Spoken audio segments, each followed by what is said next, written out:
आजकल यह माना जाता है कि अगर आप असीमित धन पालें और जीवन से सारी बाधाएं हटा दें तो आपको पूर्ण खुशी मिलेगी। यह एक आकर्षक विचार है, पर यह एक परिकल्पना भी है जिसे लगभग 2500 साल पहले एक प्राचीन राजा ने गहनता से परखा था। प्राचीन समृद्ध कपिलवस्तु राज्य में राजा शुद्धोदन और रानी महामाया ने सिद्धार्थ नामक राजकुमार के जन्म का उत्सव मनाया। जन्म के समय एक जटिल भविष्यवाणी की गई थी। यह बालक या तो विश्व विजेता सम्राट बनेगा या संसार त्याग कर एक घूमंतु साधु बन जाएगा। राजा शुद्धोदन सम्राट बनने के परिणाम को बहुत पसंद करते थे, इसलिए उन्होंने एक रक्षात्मक रणनीति बनाई। उन्होंने अपने बेटे के लिए एक शाब्दिक सोने का पिंजरा बनाया, एक ऐसा नियंत्रित माहौल जो सिद्धार्थ को शारीरिक या भावनात्मक दर्द के एक भी पल का अनुभव करने या देखने से बचाने के लिए था। राजकुमार का यह बंद जीवन पूर्णता के लिए तैयार किया गया था। वह हमेशा संगीत, उत्तम भोजन और पूर्ण आराम से घिरा रहता था। उसने यशोधरा से शादी की और उनका एक बेटा राहुल था। बाहरी तौर पर उसका जीवन त्रुटिहीन था, फिर भी सिद्धार्थ एक गहरे, अकथनीय मनोवैज्ञानिक खालीपन से ग्रस्त था। प्रयोग का स्पष्ट परिणाम निकला। कठिनाई रहित वातावरण स्वतः अर्थ की भावना नहीं जगाता। मोड़ तब आया जब सिद्धार्थ ने आखिरकार महल परिसर छोड़ने को कहा।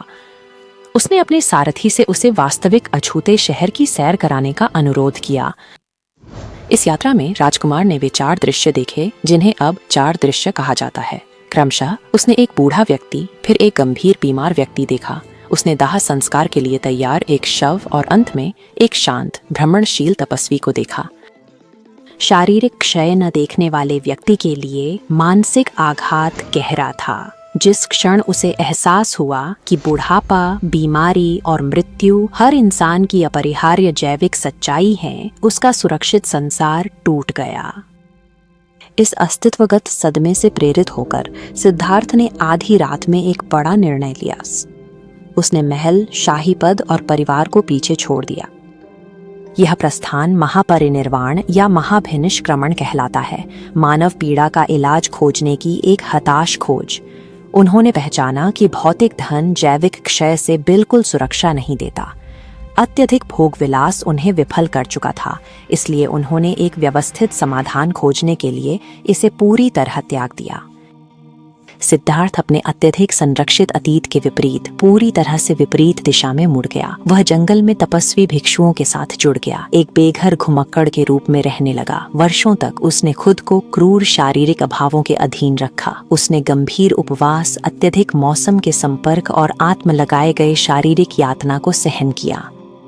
तपस्वियों का मानना था कि शरीर की इच्छाओं को त्याग कर मन को आजाद किया जा सकता है, पर यह कठोर प्रयोग भी असफल रहा। सिद्धार्थ ने खुद को भुखमरी की कगार पर धकेला, पर उन्हें एहसास हुआ कि मस्तिष्क को पोषक तत्वों से वंचित करने से केवल मानसिक धुंधलापन आता है, आध्यात्मिक स्पष्टता नहीं। सिद्धार्थ ने पाया कि शरीर को कष्ट देने से मन की गहरी चिंताएं दूर नहीं होती।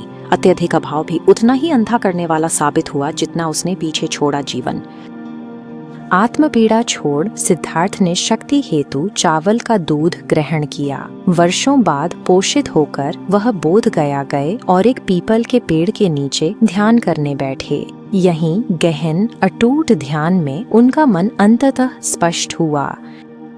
उन्होंने ज्ञान प्राप्त किया, राजकुमार सिद्धार्थ से बुद्ध बने। यह उपाधि, जिसका शाब्दिक अर्थ है जागृत व्यक्ति, उनकी सबसे बड़ी उपलब्धि माध्यम मार्ग या मध्य पथ नामक अवधारणा थी। यह एक सटीक दार्शनिक दृष्टिकोण है जो अत्यधिक सुख और अत्यधिक आत्मदंड के द्वयाधारी विकल्प को पूरी तरह अस्वीकार करता है।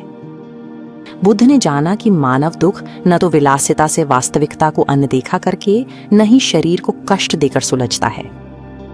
सच्ची अंतर्दृष्टि के लिए शारीरिक और मानसिक संतुलन आवश्यक है। बुद्ध ने इस ज्ञानोदय को एक व्यक्तिगत रहस्यमय भेद नहीं माना, बल्कि उन्होंने अपनी दार्शनिक सफलता को शेष मानवता के लिए एक तार्किक व्यावहारिक प्रणाली में बदल दिया। यह आरेख उनकी मूल शिक्षा 4 आर्य सत्य को दर्शाता है।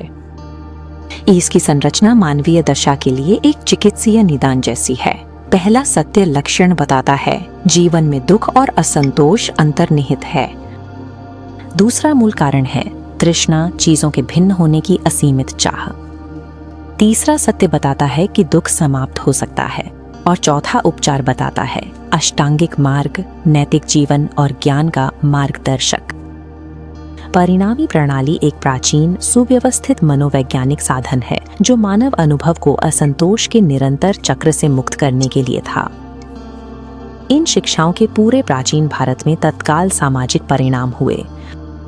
उनकी अहिंसा पर जोर ने उस युग की कठोर जाति व्यवस्था को सीधी चुनौती दी, जबकि उनके अनुयायियों ने इन मूल्यों को क्षेत्रीय मंदिरों और भित्तिचित्रों में ही उकेरा।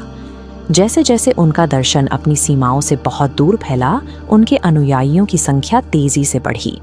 जीवन के अंत में उन्होंने कुशीनगर में महापरिनिर्वाण प्राप्त किया, जो अंतिम शांतिपूर्ण निर्वाण था। आज 25 सदियों बाद भी हम खुद को ठीक उसी दोलन में फंसा हुआ पाते हैं। हम अंतहीन उपभोक्तावाद के चरम भोग और थका देने वाली भाग दौड़ की संस्कृति के चरम अभाव के बीच झूलते रहते हैं। बुद्ध का लंबा प्रयोग सिद्ध करता है कि सच्ची स्थायी खुशी कभी भी उन बाहरी चरम सीमाओं में नहीं मिलती जो हम खरीदते हैं या जिसे हम पूरी तरह नकारते हैं। यह पूरी तरह मध्य मार्ग के आंतरिक शांत संतुलन में है,